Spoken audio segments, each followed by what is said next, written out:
Now, one thing I will say is that allow for there to be a little gap between the head of that, or the eye there, because we're going to throw in a little piece of flank for the wing to cover that entire top of this.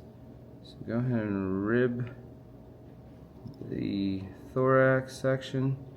And this is quite a large fly tied on a 2x long wet fly hook, and so it is quite a fly. Alright, so once we got that out of the way, now these are my scissors for cutting wire. You can helicopter it off. We're going to smash that barb end of that there real quick. Now that that is secure, I'm going to brush her out, make her look buggy, and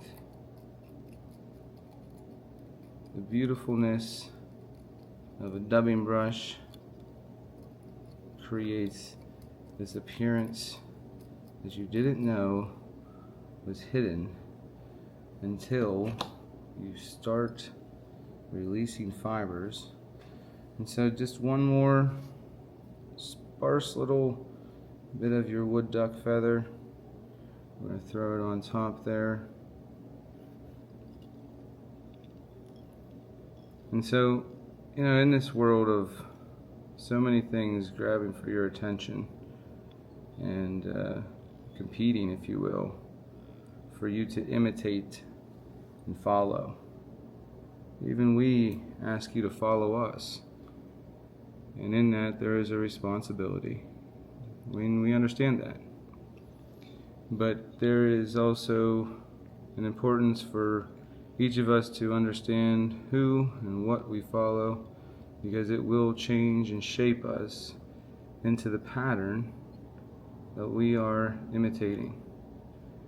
And so for me, I'm trying to imitate Christ, as I also try to imitate aquatics here at Aquatic Imitations.